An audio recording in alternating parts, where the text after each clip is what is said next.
श्रावण मास महात्म्य 21वां अध्याय पूर्णमासी व्रत। सनत कुमार ने भगवान शंकर से पूछा, हे प्रभो, आप अब मुझे पूर्णमासी की विधि बतलाने की कृपा करें। भगवान शिवजी बोले, हे तात, श्रावण शुक्ल पूर्णिमा को वेदोत्सर्जन उपाकर्म होता है या फिर पौष माह की पूर्णिमा को यह उपाकर्म किया जाता है।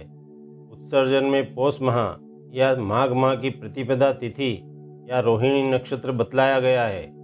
दूसरा समय अपनी अपनी शाखा के अनुसार उत्सर्जन तथा उपाकर्म दोनों एक ही समय करने उत्तम कहे गए हैं। इसलिए श्रावण मास पूर्णिमा के दिन उत्सर्जन उचित है तथा बृहच्छ शाखार्थी उपाकर्म में श्रावण नक्षत्र उचित है।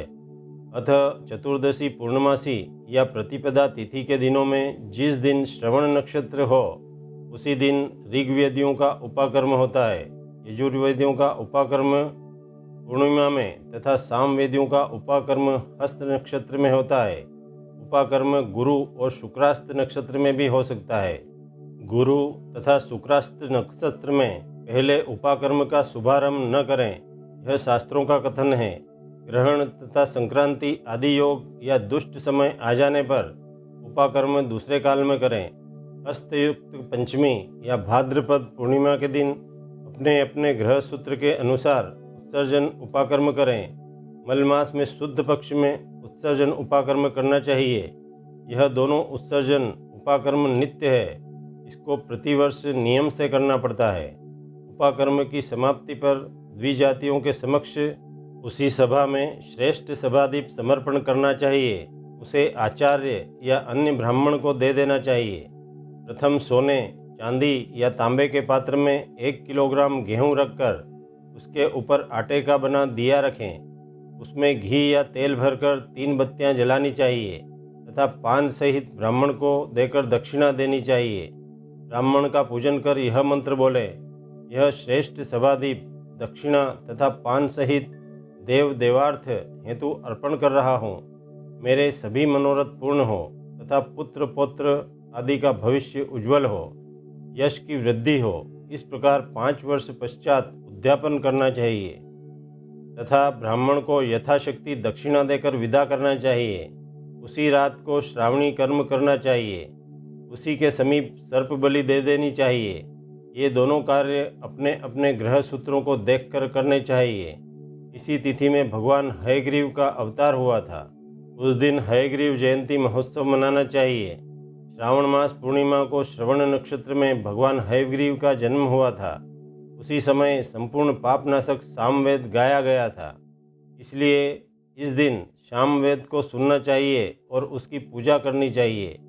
वहाँ अपने बंधु बांधवों तथा मित्रों के साथ भोजन करना चाहिए और मनोविनोद के खेल खेलने चाहिए। हयग्रीव की पूजा करनी चाहिए। प्रारंभ में प्रणव भोजन करना चाहिए। उसके पश्चात भगवते तथा धर्माय कहकर चतुर्थ्यंतर आत्मविशोधन शब्द की योजना करनी चाहिए। अंत में नमः शब्द का उच्चारण करना चाहिए। यह 18 अक्षरों का मंत्र सब सिद्धियों को प्रदान करने वाला तथा वश्य मोहन आदि प्रयोगों का एक ही साधक मंत्र है। इसका पुरस्चरण अक्षर संख्या के अनुसार 18 लाख या 18,000 है, परंतु इस कलयुग में इसका चौगुना करना चाहिए। इस प्रकार करने से भगवान हयग्रीव प्रसन्न होते हैं और सभी की मनोकामनाएं पूर्ण कर देते हैं। इसी दिन रक्षाबंधन का पर्व मनाया जाता है। यह सब रोगों का नाश करने वाला तथा अशुभों का नाश करने वाला है। हे सनत कुमार, इसके विषय में मैं तुम्हें पुराना इतिहास सुनाता हूँ। पहले इंद्राणी ने इंद्र की जय के लिए इसे किया था। पुराने समय में देव और असुरों में संग्राम छिड़ गया जो 12 वर्ष तक चला। इंद्राणी ने उसी समय इंद्र को थका जानकर कहा, हे देव, आज चतुर्दशी है। कल सुबह मैं रक्षाबंधन करूंगी, जिसके करने से आप अजेय हो जाएंगे। इतना कहकर इंद्राणी ने पूर्णिमा के दिन मंगल आदि कर हर्ष देने वाली रक्षा को इंद्र के दाहिने हाथ में बांध दिया। इंद्र ने रक्षा बंधवाकर ब्राह्मणों के साथ स्वस्ति वाचन किया और इसके पश्चात असुर सेना पर आक्रमण कर दिया। देखते ही देखते इंद्र ने असुरों पर विजय प्राप्त कर ली। भगवान भोलेनाथ बोले, हे सनत कुमार, श्रावण मास की पूर्णिमा के दिन मनुष्य को प्रातःकाल श्रुति स्मृति विधान द्वारा स्नान करना चाहिए। संध्या जप आदि करके पितर देवता और ऋषि तर्पण करना चाहिए। सोने के पात्र की सुरक्षा बनाकर उसको स्वर्ण के सूत से बांधकर मोती आदि द्वारा विभूषित स्वच्छ रेशम के बने विचित्र ग्रंथि युक्त पत्र गुच्छों से सुशोभित सरसों चावलों को अंदर रखकर उसे आकर्षक बनाना चाहिए। वहाँ कलश रखकर उसके ऊपर पूर्ण पात्र में रक्षा रखनी चाहिए।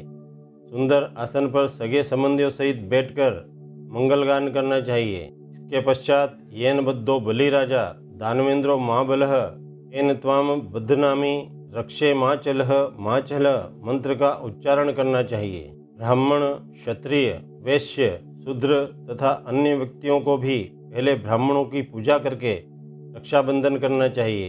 इस प्रकार जो रक्षाबंधन करता है वह सब दोषों से छूट जाता है। परंतु रक्षाबंधन का कार्य भद्रा नक्षत्र में कदापि नहीं करना चाहिए। भद्रा नक्षत्र में इसको करने से विपरीत फल प्राप्त होता है और पराजय होती है। इति श्री श्रावण मास महात्म्य 21वां अध्याय समाप्त।